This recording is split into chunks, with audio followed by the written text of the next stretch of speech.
Hello friends, हम class 12th NCERT का 14th chapter पढ़ रहे हैं इकोसिस्टम। इसके पहले वीडियो में मैंने आपको जनरल इंट्रोडक्शन बताया है और डिकम्पोजिशन इसका लास्ट टॉपिक मैंने डिस्क्राइब कर दिया है। तो इस फिगर को मैंने डिस्क्राइब नहीं किया था, उसमें ये छूटा हुआ था, तो ये पहले मैं बता देता हूँ। उसके बाद हम एनर्जी फ्लो थोड़ा पढ़ने वाले हैं। तो यहाँ पर देखिए डायग्राम है, diagrammatic representation of decomposition cycle in the terrestrial ecosystem. तो ये जो है लैंड में जो प्लांट एनिमल्स हैं उनमें किस तरह से डिकम्पोजिशन का साइकिल चलता है उसको इस फिगर में बताया गया है। तो अब देखिए, सबसे पहले ग्रीन प्लांट है, सबसे पहले ये ग्रीन प्लांट है और ये जो है फोटोसिंथेसिस करता है, प्रोड्यूस करता है। इसकी पत्तियां जमीन में गिरी, ठीक है। अब ये जमीन में गिरने के बाद some are eaten by insects and other animals, nutrients, energy either food web. इसको या तो खा लेगा कोई एनिमल, प्लांट एनिमल या कोई इंसेक्ट, है ना, या फिर जो है इसमें some nutrients leach into soil by chemical action. अब इसमें जो न्यूट्रिएंट निकल रहे हैं वो लीचिंग करके ऑर्गेनिक रिच सॉइल में जाकर के मिल जा रहा है, मतलब खाद बन जा रहा है, और फिर ये इनऑर्गेनिक बन के प्लांट को मिल रहा है, ठीक है। Leaves partially consumed by decomposers such as fungi and bacteria, they begin to lose form and become litter। तो ये जो फंगस हैं या दूसरे एनिमल्स हैं जैसे कि ये अर्थवर्म है, तो इन लोगों के द्वारा ये डिकम्पोज कर दिया गया। तो डिकम्पोजिशन का एक सिंपल सा ये एक पिक्चर था जो शायद पिछले क्लास में मैंने नहीं बताया था आपको, कोई बात नहीं है। अब हम आगे कंटिन्यू कर रहे हैं आज की क्लास, वो है एनर्जी फ्लो। तो देखिए एनर्जी फ्लो सबसे पहले ध्यान रखिए कि ये हमेशा यूनिडायरेक्शनल है। बाकी सारी चीज़ें साइकिल में चलते हैं, जैसे आप कार्बन को देखें, नाइट्रोजन को देखें, हाइड्रोजन को देखें, वाटर को देखें, सबका साइकिल चलता है। लेकिन एनर्जी का साइकिल नहीं चलता है, ये यूनिडायरेक्शनल फ्लो करता है। एनर्जी आता है सनलाइट से, सूर्य से, और उसको फोटोसिंथेटिक जो ऑर्गेनिजम्स हैं, प्लांट्स हैं, ये उसको रिसीव करते हैं, उससे फोटोसिंथेसाइज करते हैं, ये प्रोड्यूसर कहलाते हैं। ये ट्रॉफिक लेवल 1 हुए, producers are first trophic level. उसके बाद इनको अगर खाते हैं तो वो जाता है प्राइमरी कंज्यूमर में, जो कि हार्बीवोरस हैं। Primary consumer second trophic level हैं। उसके बाद उनको खाने वाले जो कार्निवोरस हैं, जो सेकेंडरी कंज्यूमर हैं, वो ट्रॉफिक लेवल 3 हैं। इस तरह से आगे बढ़ते जाता है और फाइनली आते हैं डिकम्पोजर्स। इनमें से जो भी, चाहे वो प्लांट है या एनिमल है, कोई भी अगर मरते हैं तो वो डिकम्पोजर्स के द्वारा डिकम्पोज किए जाते हैं, तो वो फाइनली डिकम्पोजर को मिल जाता है ये सारी एनर्जी, और फाइनली ये रेडिएट हो जाता है अंतरिक्ष में। वापस सूर्य में नहीं जा रहा है, ना वापस किसी प्लांट में या एनिमल में जा रहा है। मतलब एनर्जी फ्लो जो है एक तो यूनिडायरेक्शनल है। दूसरा ये कि जैसे जैसे हम आगे के ट्रॉफिक लेवल में जाते हैं, जिनको हम हायर ट्रॉफिक लेवल कहते हैं, प्लांट्स यानी प्रोड्यूसर्स ये लोवेस्ट ट्रॉफिक लेवल है, और टॉप कंज्यूमर्स और डिकम्पोजर्स ये हाईएस्ट ट्रॉफिक लेवल है। तो जैसे जैसे एनर्जी जो है एक से दूसरे ट्रॉफिक लेवल में जाता है, वो बहुत रिड्यूस होते चले जाता है, और लगभग 10% एनर्जी ही अगले ट्रॉफिक लेवल में जाता है। मान लो जैसे मैंने कहा था कि 100 किलो कैलोरी अगर प्लांट बना रहा है तो 90 खुद खर्च करेगा, 10 आगे देगा। अब 10 में से 90% यूज हो जाएगा, यानी 9 यूज हो जाएगा, 1 आगे जाएगा। ऐसा इसे लिंडेमैन थ्योरी कहते हैं, लिंडामन नाम के साइंटिस्ट ने इसको दिया था, ठीक है। और एक चीज़ है कि जब हम एनर्जी का पिरामिड बनाएंगे तो हमेशा सीधा बनेगा, और सीधा वो कम होते हुए बनेगा। Except for the deep sea hydrothermal ecosystem, sun is only source of energy for all ecosystem on the earth. ये लिखा है डीप सी हाइड्रोथर्मल इकोसिस्टम। ये क्या होता है मैंने पहले ही बताया है। समुद्र के अंदर जो धरती है उसमें से ज्वालामुखी फूटता है कहीं कहीं पर, उन जगहों पे गर्म पानी के झरने भी निकलते हैं, समुद्र के अंदर गर्म पानी के झरने। तो वो जो गर्म पानी है, बहुत गहराई है समुद्र में, वहाँ तक जनरली सनलाइट भी नहीं पहुँचता है। तो जो गर्म पानी है ना, वो कुछ एनिमल्स, प्लांट्स के लिए वो एनर्जी सोर्स का काम करते हैं, और उससे वो अपने लाइफ को आगे बढ़ाते हैं। बाकी लगभग सभी प्रकार के प्लांट्स, एनिमल्स हैं, उनकी पूरी एनर्जी सोर्स डायरेक्टली इनडायरेक्टली कहीं ना कहीं सूर्य से ही हमको मिल रही है। Of the incident solar radiation less than 50% of its photosynthetically active region PAR। देखिए जितने भी सनलाइट आती है, उस सनलाइट में जो विजिबल लाइट है वो 50% पार्ट बनाता है, और बाकी जो पार्ट है जो थोड़े से अल्ट्रावायलेट भी शामिल है और थोड़ा सा फार रेड भी शामिल है, ये बाकी 50% पार्ट को बनाते हैं। जो फोटोसिंथेटिकली एक्टिव रेडिएशन का मतलब क्या है, देखिए PAR, इसका मतलब है कि वो रेडिएशन जिसमें प्लांट फोटोसिंथेसिस कर सकते हैं। तो जो ज़्यादातर प्लांट्स हैं वो हमारे जो विजिबल लाइट है विबग्योर, सिर्फ इसी में अपना फोटोसिंथेसिस कर सकते हैं। बहुत कम ऐसे प्लांट्स होते हैं जैसे कि रेड एल्गी जो अल्ट्रावायलेट में भी फोटोसिंथेसिस कर सकता है, और बैक्टीरिया जो होते हैं वो फार रेड लाइट में 890 का जो नैनोमीटर का जो वेवलेंथ है, जो फार रेड में आता है, रेड के बाद भी आता है, हम नहीं देख सकते, सिर्फ महसूस कर सकते हैं, गर्म ऐसा वाला, उसमें वो फोटोसिंथेसिस कर सकता है बैक्टीरिया। लेकिन बाकी जितने भी प्लांट्स हैं वो सिर्फ विबग्योर में अपना फोटोसिंथेसिस करते हैं, और विबग्योर में भी उनमें से जो रेड लाइट है और जो ब्लू लाइट है, इसमें फोटोसिंथेसिस सबसे तेज होती है, बाकी में कम होती है, और ग्रीन लाइट में तो लगभग नहीं के बराबर होती है। तो ये जो विबग्योर वाला पार्ट है वो टोटल सनलाइट का 50% पार्ट है, और बाकी जो 50% है उसमें कुछ अल्ट्रावायलेट है और कुछ फार रेड और आगे के भी रेडिएशंस हैं। We know that plants and photosynthetic bacteria fix sun radiation energy to make food from simple inorganic material. तो फोटोसिंथेसिस करते हैं बैक्टीरिया और प्लांट्स, ठीक है, और इनऑर्गेनिक मटेरियल जैसे CO2 है ना, और वाटर है, इसको मिला करके वो ऑर्गेनिक मटेरियल यानी शुगर बनाते हैं। Plants capture only 2 to 10% of the PAR and this small amount of energy sustain the entire living world। अब थोड़ा सा आप एक चीज क्लियर कर लीजिए, देखिए अभी हमने पढ़ा था कि PAR जो है टोटल का 50% है, ठीक है, और PAR का 2 से 10% पार्ट को ये फोटोसिंथेसिस में यूज कर रहा है। तो अगर हम टोटल सनलाइट की बात करें, अगर सनलाइट हम 100% लेते हैं तो फिर ये आधा हो जाएगा, 1 से 5% सोलार एनर्जी को यूज कर रहा है। तो क्वेश्चन को थोड़ा सा ध्यान से पढ़िएगा, टोटल सोलर एनर्जी अगर पूछता है तो उसका सिर्फ 1 से 5%, 1 to 5% ही फोटोसिंथेसिस में यूज होता है। लेकिन अगर वो PAR पूछता है उसका कितना यूज होता है, तो उसका 2 to 10% होता है, क्योंकि वो टोटल सनलाइट का 50% होता है ना, और उसी को यूज करता है, इसलिए उसका परसेंटेज बढ़ जाता है PAR का। So it is very important to know how the solar energy captured by plants flow through different organisms of an ecosystem।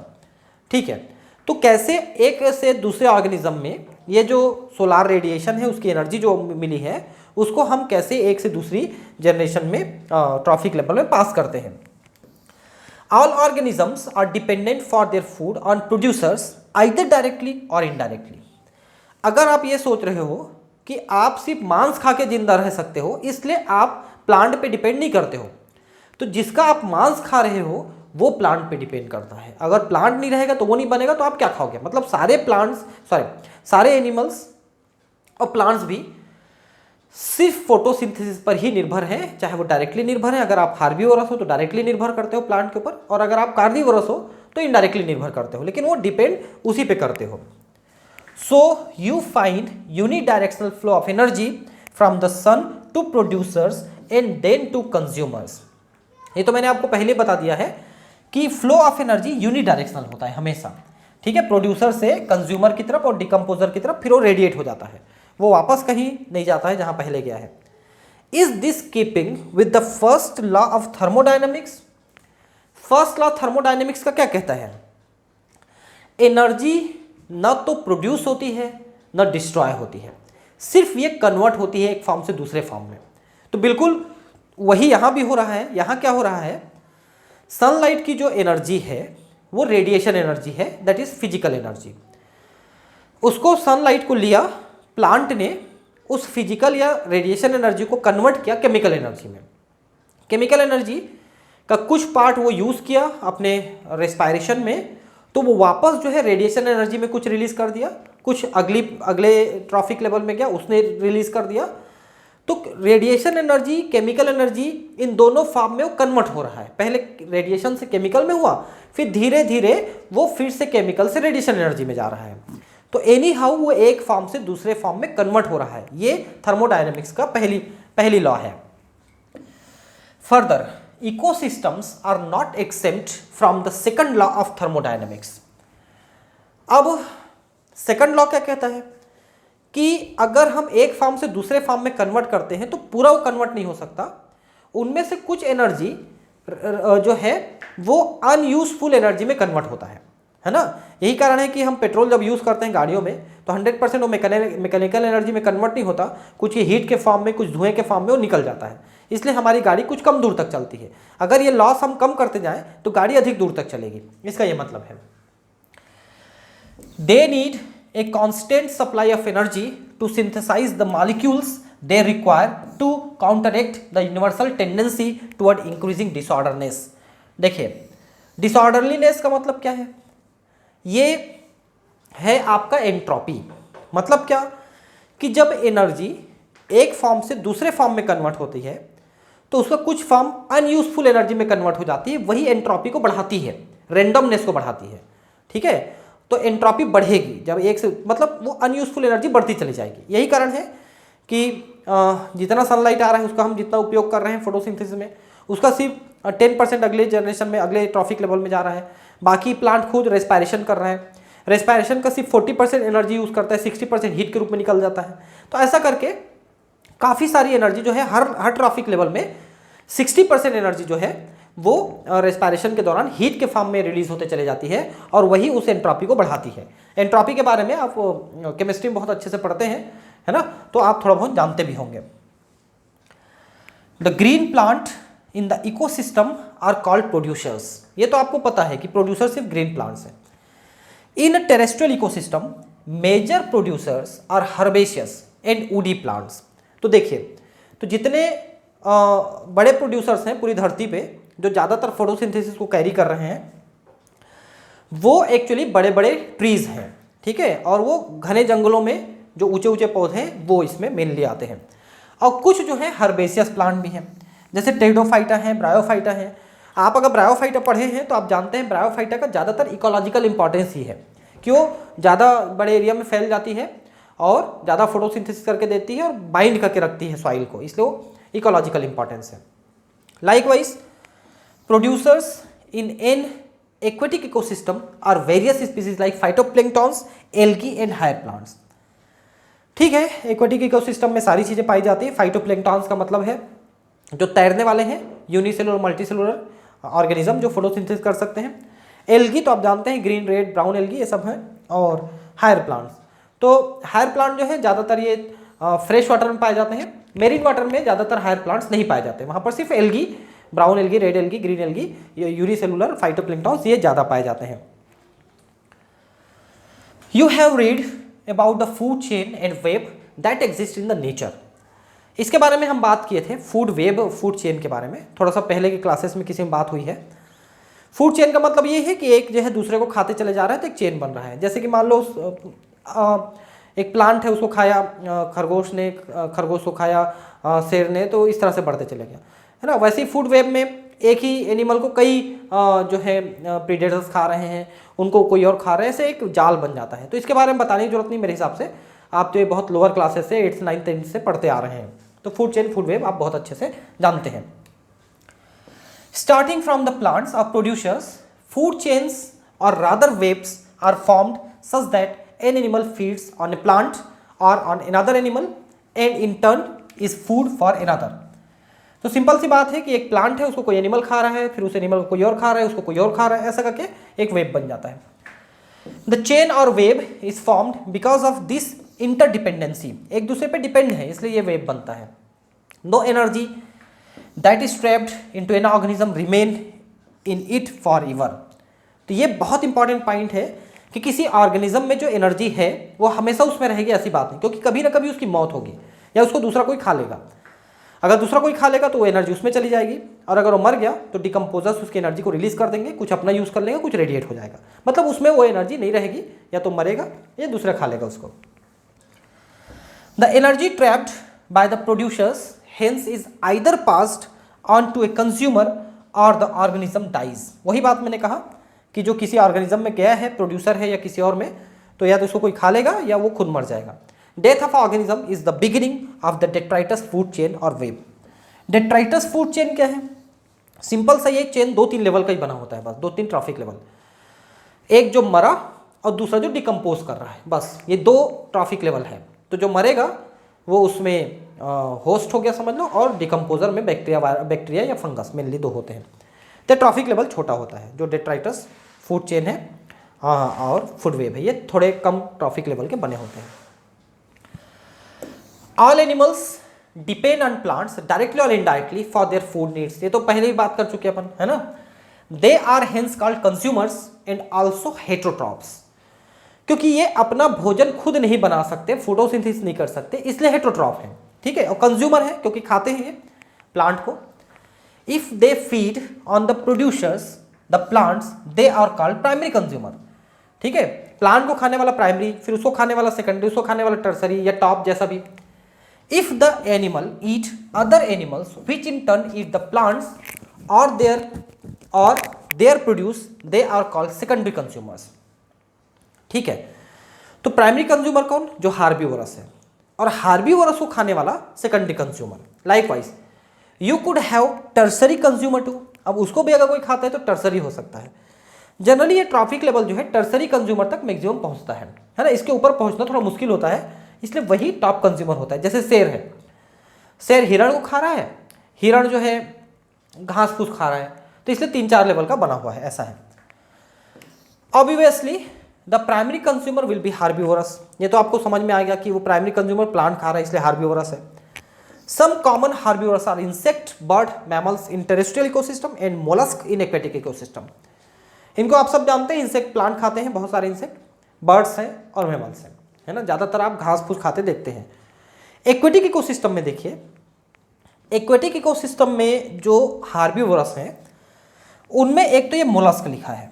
Mollusc में जैसे कि पाइला होता है घोंघा, वैसे वाले मोलस्क ज़्यादातर ये हार्बीवोरस हैं।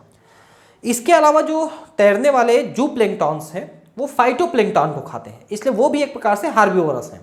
फिर इनको सब कोई खाने लगते हैं तो वो सब कोई जो है सेकेंडरी टर्सरी कंज्यूमर में आते चले जाते हैं।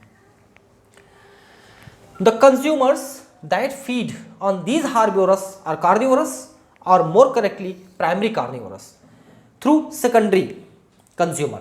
देखिए अब यहां पर इन टर्म्स को आप समझिए, हार्बीवोरस एनिमल है वो प्राइमरी कंज्यूमर है, उसको खाने वाला सेकेंडरी कंज्यूमर होगा। तो कंज्यूमर वो सेकेंडरी है, लेकिन अगर कार्निवोरस कहेंगे तो वो प्राइमरी कार्निवोरस है, ठीक है। और एक और चीज मैंने आपको बताया था पिछले क्लासेस में कि हम एक और सेकेंडरी प्रोड्यूसर का कंसेप्ट लाते हैं। जैसे यहां पर आप देखिए, ग्रास जो है ये प्रोड्यूसर है, तो कौन सा प्रोड्यूसर है? ये प्राइमरी प्रोड्यूसर है ग्रास। ग्रास को खाया गॉट ने, गॉट जो है ये प्राइमरी कंज्यूमर है, लेकिन गॉट ने भी इसको खा के अपने शरीर में कुछ चीजें सिंथेसाइज किया, इसलिए ये सेकेंडरी प्रोड्यूसर हुआ। ध्यान रखेंगे आप, secondary producer, primary consumer is secondary producer, secondary consumer is tertiary producer, क्योंकि ये भी अपने शरीर में कुछ ना कुछ चीजें प्रोड्यूस करेगा, ऐसा है। और वैसी ट्रॉफिक लेवल देखिए, ये फर्स्ट ट्रॉफिक लेवल, ये सेकंड ट्रॉफिक लेवल, ये थर्ड ट्रॉफिक लेवल, ऐसा। तो इनको थोड़ा सा आप ध्यान देंगे कि हम क्या क्या टर्मिनोलॉजी यूज कर रहे हैं। Those animals that depend on primary carnivores for food are labelled secondary carnivores, ठीक है। और ये टर्सरी कंज्यूमर हुए। Secondary carnivores are tertiary consumers, ठीक है। A simple grazing food chain, ठीक है, ग्रासलैंड फूड चेन या grazing food chain is depicted below, ठीक है। देखिए ग्रास है ना, और इसको बकरी ने खाया, बकरी को मानव ने खा लिया। तो ये सिर्फ 3 लेवल में बना हुआ है, 3 ट्रॉफिक लेवल में, ये first trophic, second, third trophic level, इस तरह से ये फूड वेब बना हुआ है। तो जनरली जो फूड चेन जो जनरली होते हैं ये 3 ट्रॉफिक लेवल बहुत सामान्य तरह से मिलता है। कुछ जो है 4 और बहुत कम ऐसे होते हैं जो 5 ट्रॉफिक लेवल का भी बन सकता है, ठीक है। तो इसको जैसे आपको एक 5 वाला बताता हूं, देखिए जैसे ग्रास है, ग्रास को खाया कोई इंसेक्ट, ठीक है, इंसेक्ट ने ग्रास खा लिया। अब इंसेक्ट को खाया स्नेक ने, ठीक है, स्नेक को खाया पीकॉक ने, पीकॉक ने खा लिया। अब पीकॉक को खा लिया लायन ने। ये देखिए अब कितने ट्रॉफिक लेवल है, देखिए 1 2 3 4 5 ट्रॉफिक लेवल है, ठीक है। Primary consumer, secondary consumer, tertiary consumer, quaternary consumer तक पहुंच रहा है। तो वो टॉप कंज्यूमर। हालांकि देखिए ज़्यादातर पिकॉक को लायन नहीं खा पाता, उड़ जाते हैं लोग थोड़ा सा दूर तक, ऐसे सुरक्षित जगह में आ जाते हैं, मान लो, लेकिन पकड़ के खा लिया, घात लगा के बैठा, पकड़ लिया, खा लिया। तो इतने सारे ट्रॉफिक लेवल इसमें बन सकते हैं। तो मैक्सिमम जो है 2-3 ट्रॉफिक लेवल तक, 3-4 ट्रॉफिक लेवल तक ही बनता है। और इस टाइप का 1, 2, 3, 4, 5, 6 ऐसे ट्रॉफिक लेवल। अब लायन को मान लो मानव मार के खा लिया, तो भाई ऐसा भी तो करते हैं कि शेरों को भी मार के खाते हैं लोग। अब उस लायन को मानव ने मार के खा लिया, ह्यूमन ने, तो ये 6 ट्रॉफिक लेवल बन गया। तो कितना लंबा बनेगा ये कोई निश्चित नहीं है, लेकिन जनरली 3-4 ट्रॉफिक लेवल तक ही कोई फूड चेन बन पाता है, ऐसा है। द डेट्राइटस फूड चेन मतलब सड़े गले मरा, उसको डिकम्पोजर ने डिकम्पोज किया, बस ये 2 ट्रॉफिक लेवल हुआ, ये डेट्राइटस फूड चेन हुआ। Begins with the dead organic matter, it is made up of decomposers which are heterotrophic organism, mainly fungi and bacteria. ये देखिए फंजाई बैक्टीरिया ये डिकम्पोजर्स हैं, ये बनाते हैं डिकम्पोजर डेट्राइटस फूड चेन। बस they meet their energy and nutrient requirements by degrading dead organic matter और detritus. Simple सा है, ठीक है। तो ये जो मरे हुई चीजें हैं उनको सड़ाते हैं और ऑर्गेनिक मटेरियल को इनऑर्गेनिक मटेरियल में कन्वर्ट करके उसको रिसाइकल कर देते हैं, फिर वो इनऑर्गेनिक को लेता है प्लांट, फिर उससे ऑर्गेनिक बनाएगा। These are also known as saprotrophs. अब देखिए यहां पर थोड़ा सा ध्यान देंगे, बहुत बढ़िया टर्म लिखा है, ज्यादातर बुक में ये चीजें गलत लिखी होती हैं, लेकिन एनसीईआरटी है, बहुत बढ़िया बुक है। देखिए सैप्रो का मतलब होता है मरा हुआ, सड़ा हुआ, ठीक है। ट्रॉफ का मतलब है उससे एनर्जी लेने वाला, मतलब मरे हुए को खाने वाला, मरे हुए से एनर्जी लेने वाला। These are called saprotroph. अब मरा हुआ कौन? अगर मरा हुआ प्लांट है और उससे कोई एनर्जी ले रहा है तो इसको हम कहेंगे सैप्रोफिटिक, सैप्रोफिटिक, ठीक है। और अगर मरा हुआ एनिमल है, ठीक है, और इससे कोई अपना फूड मटेरियल ले रहा है तो उसे कहेंगे सैप्रोजोइक। देखिए ज्यादातर बुक में जो है इतना डिस्क्रिप्शन नहीं दिया रहता कि सैप्रोट्रॉफ है, फिर सैप्रोफिटिक है, सैप्रोजोइक है, ऐसा नहीं, सीधा लिख देते हैं सैप्रोफिटिक। इसको सैप्रोफिटिक को लिख देता है ज्यादातर में, लेकिन ध्यान रखिएगा फाइट का मतलब होता है प्लांट और जू का मतलब होता है एनिमल। तो मरा हुआ प्लांट, मरा हुआ एनिमल, उससे फूड लेने वाले को सैप्रोफिटिक और सैप्रोजोइक कहते हैं, और इन दोनों को सैप्रोट्रॉफिक कहते हैं। तो एक बहुत अच्छा यहाँ पर डिफरेंशिएशन के लिए आपको दिया हुआ है, ठीक। Decomposers secrete digestive enzymes that break down dead and waste material into simple inorganic materials which are subsequently absorbed by them। तो ये लोग उसको पहले डाइजेस्ट करते हैं, ठीक है।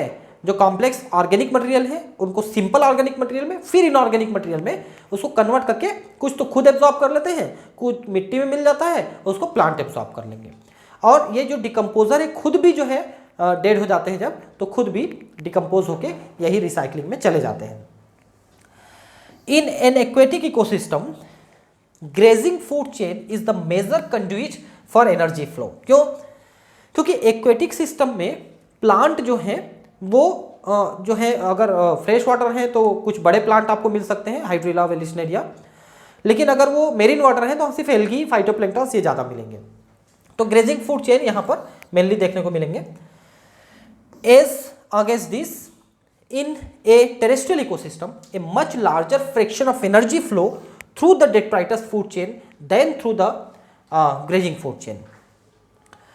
तो जो टेरेस्ट्रियल इकोसिस्टम है उसमें डेट्राइटस फूड चेन ज़्यादा बड़ा फूड चेन है, मतलब ज़्यादा एनर्जी रिलीज करने वाला फूड चेन है, ऐसा कह रहा है। Detritus food chain may be connected with the grazing food chain at some level.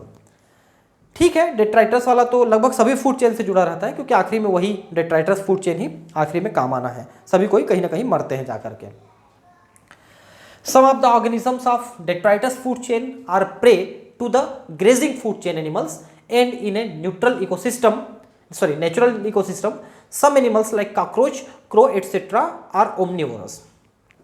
देखिए some of the organisms of detritus food chain, detritus food chain में क्या है? ऑर्गेनिज्म जो मरा हुआ है, वो डेट्राइटस फूड चेन का ऑर्गेनिज्म है जो मरा।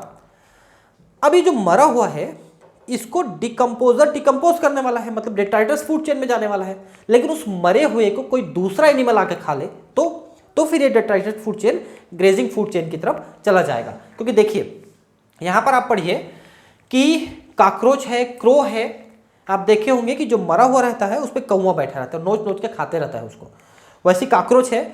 और वैसे ही फॉक्स वगैरह हैं, ये लोग भी खाते हैं, वाल्चर है ये भी खाते हैं। तो ये डेट्राइटस फूड चेन के भी हिस्से हो गए, जबकि ये ग्रेजिंग फूड चेन के भी हिस्से हैं, क्योंकि वो ग्रेजिंग फूड चेन में भी जो एनिमल है, मतलब जो है ये सब चीज़ों को खाते हैं, तो दोनों जुड़े हुए हैं, इसलिए ओमनिवोरस है। ओमनिवोरस का मतलब है जो हार्बिवोरस भी है, जो कार्निवोरस भी है, दोनों खाते हैं, वो ओमनिवोरस, जैसे हम लोग हैं, मानव, है ना। These natural interconnections of food chain make it a food web. तो फूड चेन आपस में जुड़ जाते हैं एक से दूसरे से, इसलिए वो फूड वेब बन जाता है। How would you classify human being? तो ह्यूमन बींग तो ओमनिवोरस है, मैं पहले बता दिया, वो सब कुछ खाता है, मांस भी खाता है, रोटी सब्जी भी खाता है ना, और कच्ची सब्जियां भी खाता है। तो एक प्रकार से वो हार्बिवोरस भी है और कार्निवोरस भी है, तो हो गया omnivorous. Organisms occupy a place in the natural surrounding और in a community according to their feeding relationships with other organisms. अब कोई ऑर्गेनिज्म का ट्रॉफिक लेवल में कौन सा स्थान है, कौन सा प्लेस है, ये डिपेंड करता है कि उसका नेचर क्या है खाने का, वो हार्बिवोरस है कि कार्निवोरस है, कार्निवोरस में किसको खाता है ना, वो बड़ा एनिमल है कि छोटा एनिमल है। तो अपना पोजीशन बना के रखा है किसी भी ट्रॉफिक लेवल का। Based on the source of their nutrition और food, organisms occupy specific place in the food chain that is known as trophic level. जैसे आप लायन को कहेंगे तो लायन तो जनरली टॉप ट्रॉफिक लेवल में आता है, लेकिन हिरण को कहेंगे तो हार्बिवोरस है, तो वो सेकंड ट्रॉफिक लेवल यानी प्राइमरी कंज्यूमर में आएगा। Producers belong to the first trophic level. Simple सी बात है कि जो प्रोड्यूसर है वो पहला ट्रॉफिक लेवल है, क्योंकि वो फूड बनाता है। उसके बाद सेकंड ट्रॉफिक लेवल में आते हैं हार्बिवोरस, जो प्राइमरी कंज्यूमर है, और उस तरह से ट्रॉफिक लेवल बढ़ते चले जाता है। ठीक है, ये मैंने पहले ही बता दिया आपको। तो आप यहां पर देख लीजिए क्या क्या हो रहा है ना। प्राइमरी प्रोड्यूसर देखिए, फर्स्ट ट्रॉफिक लेवल, इसमें आते हैं सभी जो फोटोसिंथेसिस करते हैं वो आते हैं इसमें। प्राइमरी प्रोड्यूसर को खा रहे हैं प्राइमरी कंज्यूमर, ठीक है। Primary consumers are second trophic level herbivores and also called secondary producers, क्योंकि अभी अपने शरीर में कुछ ना कुछ बनाएंगे, भले ही खा के बनाएंगे। तो primary consumers are second trophic level and secondary producers. इसमें आते हैं ये सब जो खाते हैं, जो प्लैंकटन फाइटोप्लैंकटन को खाते हैं, ग्रासहोपर, क्रो, ये सब घास फूस वगैरह खाते हैं। फिर प्राइमरी कंज्यूमर को खाएंगे सेकेंडरी कंज्यूमर, ये थर्ड ट्रॉफिक लेवल, और टर्सरी प्रोड्यूसर हो गए। ये ट्रॉफिक लेवल और प्रोड्यूसर एक ही लेवल के होते हैं, देखना है ना। इसमें आते हैं बर्ड्स, फिश, वॉल्फ, जो इनको खाते हैं, ठीक है। हालांकि बर्ड्स तो नीचे वालों को भी खाते हैं। Tertiary consumer fourth trophic level या फोर्थ प्रोड्यूसर भी हो जाएंगे, मैन है, लायन है, इस तरह के एग्जाम्पल हैं। तो बहुत सिंपल सा फिगर है, इसको तो हम पूरे बताते चले आ रहे हैं आपको कि किस तरह से फूड वेब, फूड चेन चलता है। The important point to note is that the amount of energy decreases at successive trophic level. तो इसको मैंने बार बार आपको बताया है कि लिंडेमन नाम के साइंटिस्ट ने 10% लॉ दिया था कि एक से दूसरे में सिर्फ 10% एनर्जी जाएगा, बाकी 90% उसमें खुद यूज हो जाएगा। When any organism dies, it is converted to detritus or dead biomass that serves as energy source for decomposers. ये तो आप समझ रहे हैं, है ना, कि डिकम्पोजर के एनर्जी सोर्स मरे हुई चीजें हैं। Organisms at each trophic level depend on those at the lower trophic level for their energy demand. तो ध्यान रखेंगे कि एक से आगे जो बढ़ रहे हैं वो हायर ट्रॉफिक लेवल जा रहे हैं ना। लोअर का मतलब सबसे लोएस्ट में प्रोड्यूसर आते हैं, इस बात को हमेशा ध्यान रखेंगे कि शुरुआत प्रोड्यूसर से, इट इज लोवेस्ट, सबसे नीचे में। आप देखिए ना, आप इसको ध्यान रखेंगे तो लोवेस्ट है, इसके ऊपर जा रहा है। तो मान लो इसने 100 प्रोड्यूस किया, तो इसमें से सिर्फ 10 जाएगा, फिर इसमें से मतलब 90 यूज हो गया, सिर्फ 10 गया। अब 10 में से 9 यूज हो जाएगा, 1 जाएगा, 1 में से 0.9 यूज हो जाएगा, 0.1 जाएगा, 0.1 में से 0.09 यूज हो जाएगा, और आगे जो है 0.01 जाएगा। ऐसा मतलब 10% एनर्जी पास हो रहा है ऊपर की तरफ। इसी को लिंडेमन थ्योरी मैंने आपको बार बार बताया है, इसको जरा ध्यान रखेंगे नाम को।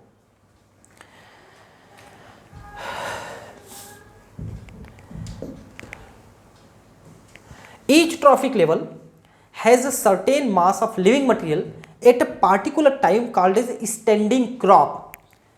ये बड़ा इंपॉर्टेंट टर्म है, आप जरा ध्यान देखेंगे। स्टैंडिंग क्रॉप ऐसा लग रहा है जैसे खड़ी फसल है, धान की काट लिए ले आइए, बिल्कुल वो भी स्टैंडिंग क्रॉप कहलाता है।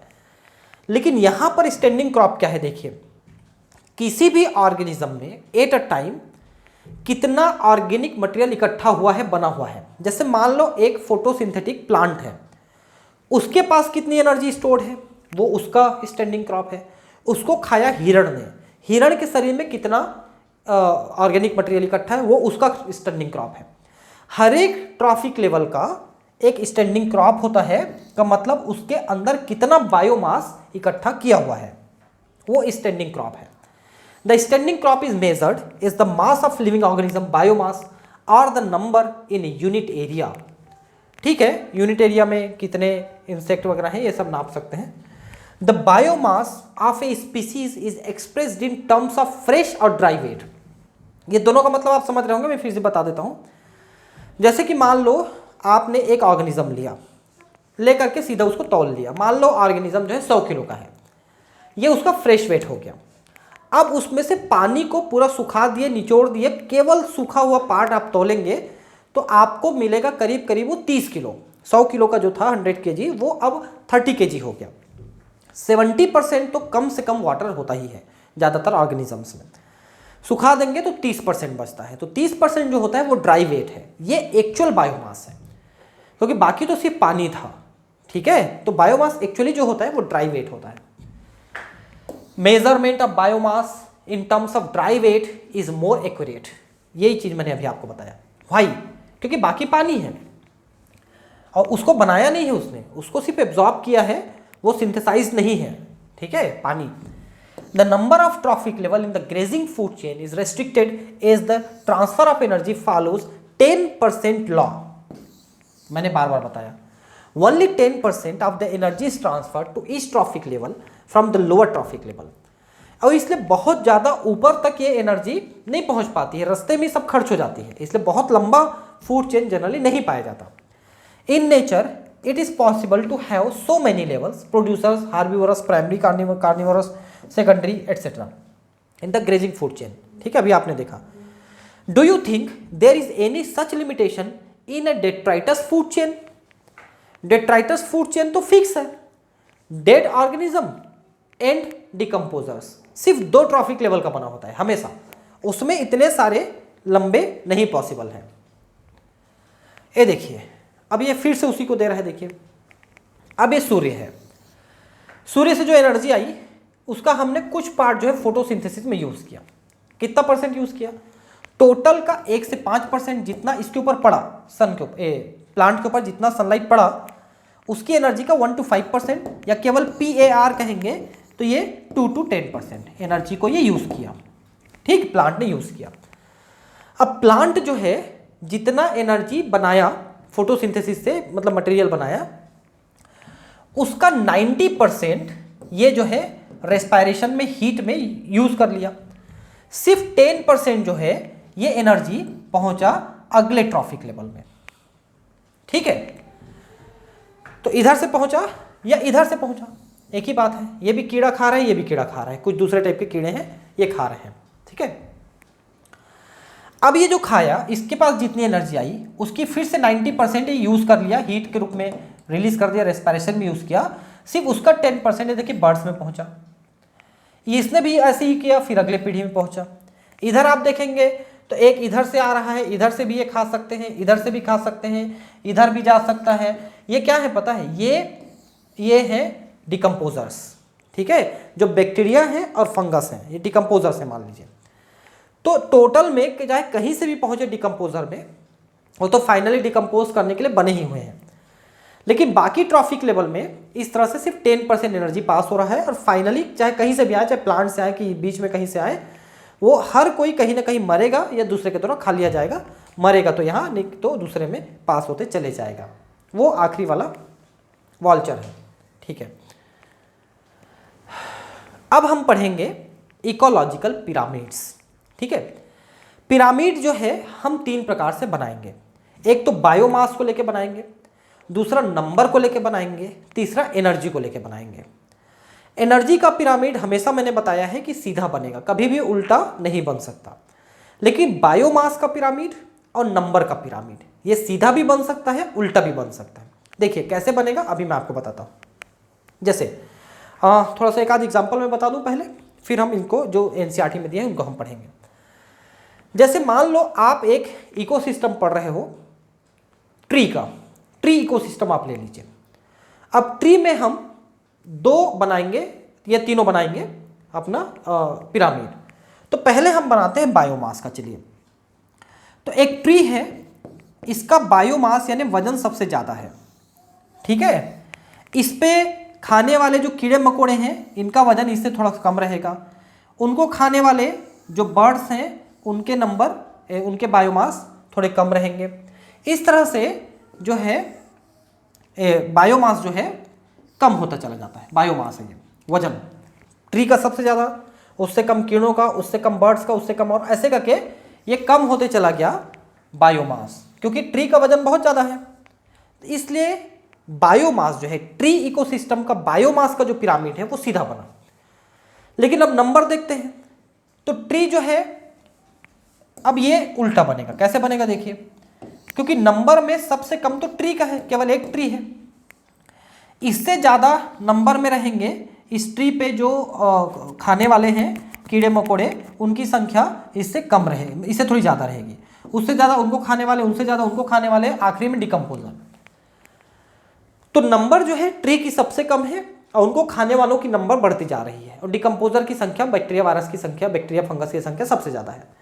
तो अब यहाँ पर देखिए, ट्री का बायोमास का सीधा बना है लेकिन नंबर का उल्टा बना है। तो ऐसे करके बायोमास और नंबर का उल्टा सीधा बन सकता है, लेकिन एनर्जी का हमेशा सीधा बनेगा। एनर्जी सबसे ज़्यादा ट्री में ही रहेगी, है ना। उससे कम उसको खाने वाले, उसको कम उसको खाने वाले, क्योंकि 10% लॉ पे चलेगी। तो एनर्जी की पिरामिड हमेशा सीधी बनती है, इसको जरा ध्यान रखेंगे। You must be familiar with the shape of pyramid. आप पहले भी पढ़ चुके हो, 9th-10th तक में पढ़े हो। The base of a pyramid is broad and it narrows toward the apex. सीधी वाली पिरामिड नीचे से चौड़ी, ऊपर से पतली रहती है। One gets a similar shape whether you express the food or energy relationship between organisms at different trophic level।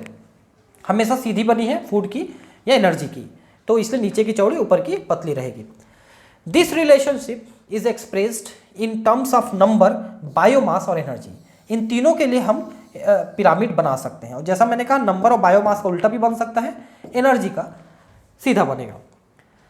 The base of each pyramid represents the producers और the first trophic level। अब चाहे सीधा बनाए कि उल्टा बनाए, वो निचला हिस्सा हमेशा प्रोड्यूसर का ही रहेगा, ठीक है। फिर उसके ऊपर कंज्यूमर्स बनते, चाहे वो सीधा बने कि उल्टा बने, हमेशा, ठीक है।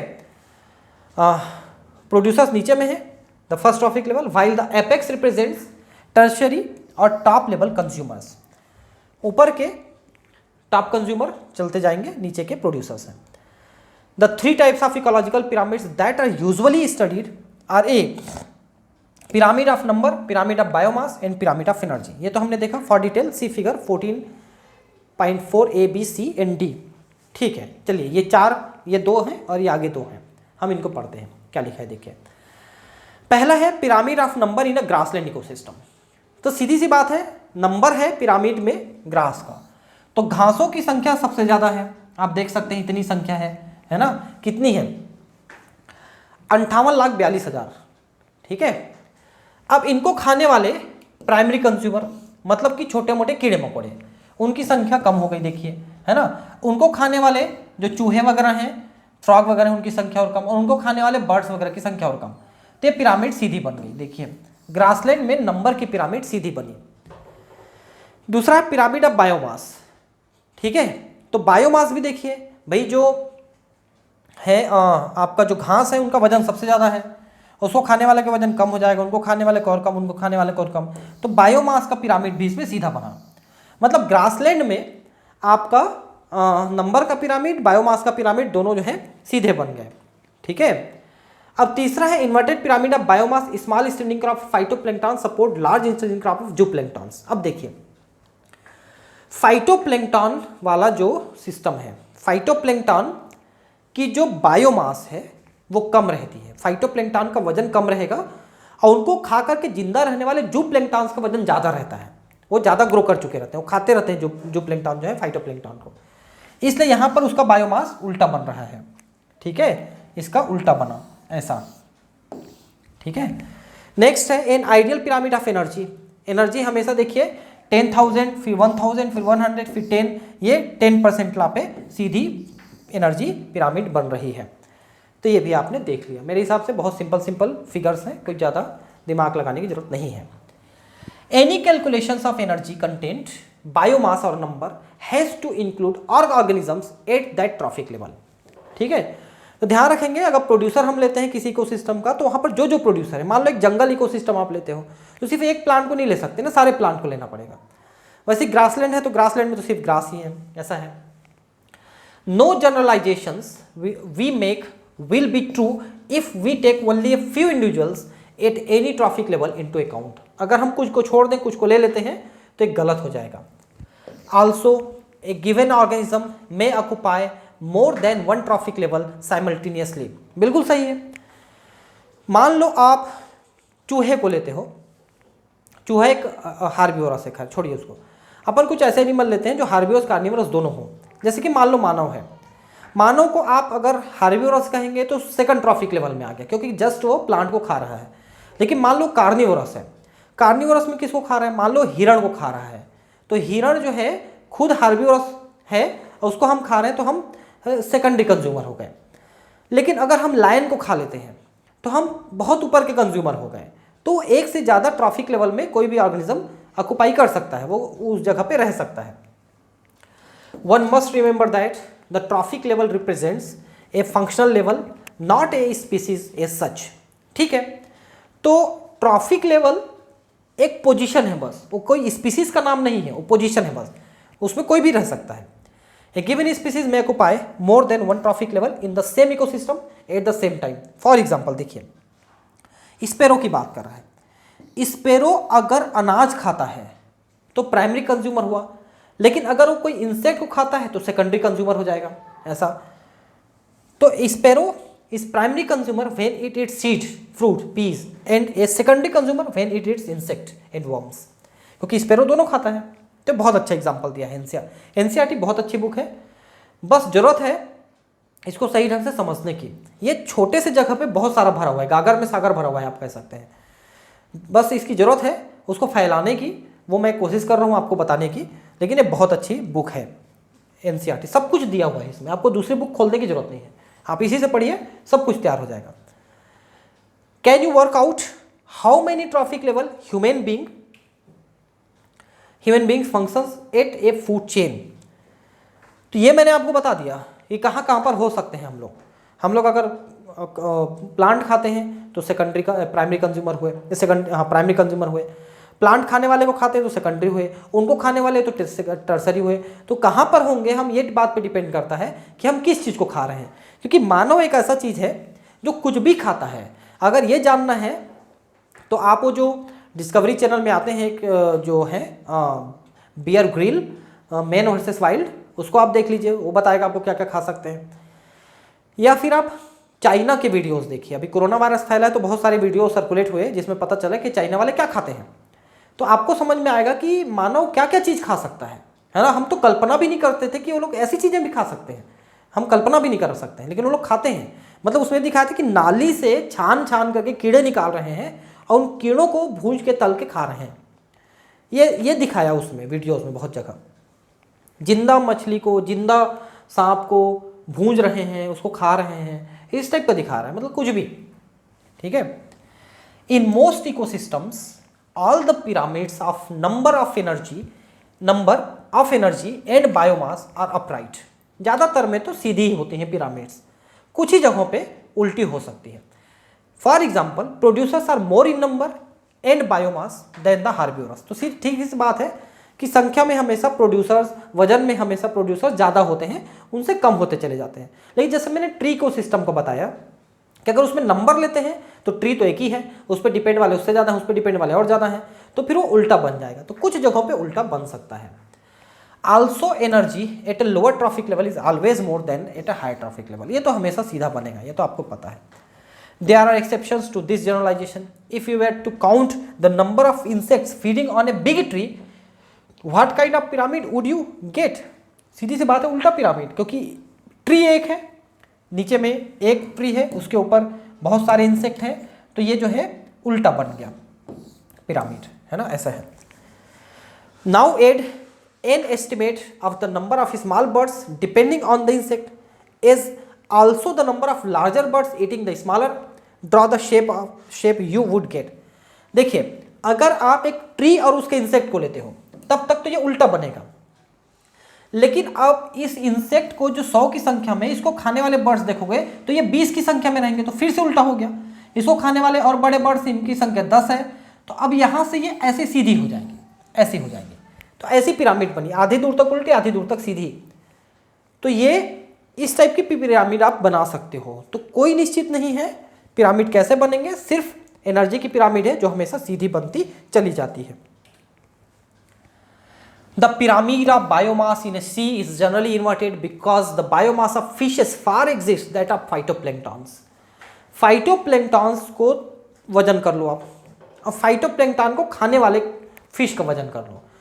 जैसे सिंपल मैं आपको बताऊं, एक ब्लू व्हेल, फिश नहीं है, मैमल है, ब्लू व्हेल रोज जो है 10 टन खाना खाती है छान करके समुद्र को।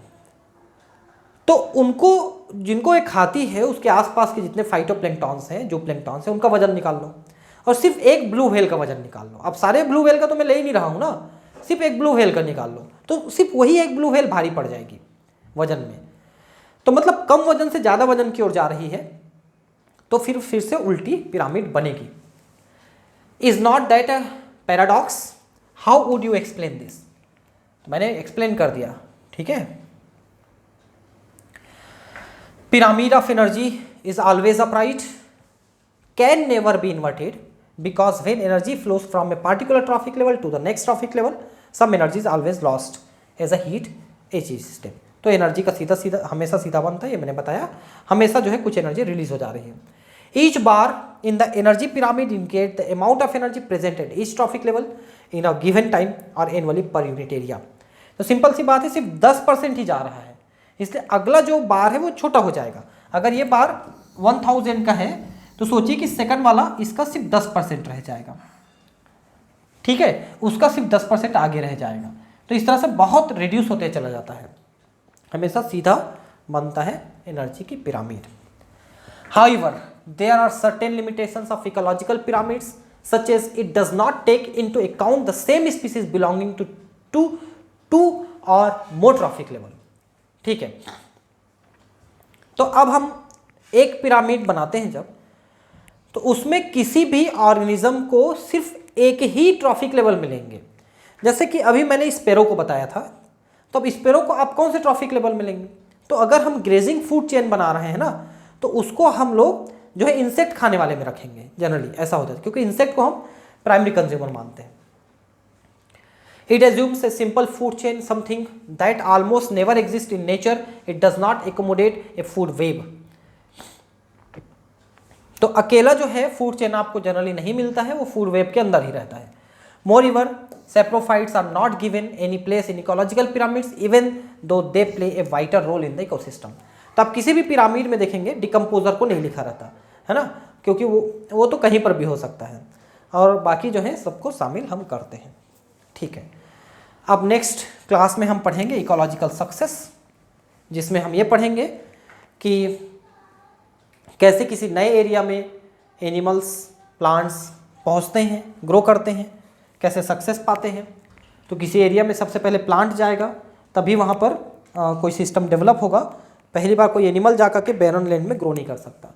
तो सबसे पहले कैसे होता है, जीरोसियर, हाइड्रोसियर, है ना, लिथोसियर, ये कहे जाते हैं, अलग अलग जगहों पे ग्रो करते हैं प्लांट्स, एनिमल्स। तो इनके बारे में हम नेक्स्ट क्लास में पढ़ेंगे इकोलॉजिकल सक्सेशन में, ठीक है फ्रेंड्स। तो मिलते हैं अगले क्लास में, और कृपया सब्सक्राइब कर लें मेरा चैनल अगर आपको पसंद आ रहे हैं मेरे वीडियो तो, और थोड़ा सा शेयर कर दें और कमेंट कर दें, लाइक कर दें, इससे मेरे चैनल को थोड़ा सा हेल्प मिल जाएगा आगे बढ़ने में, ठीक है। मिलते हैं अगले क्लास में, थैंक यू, बाय।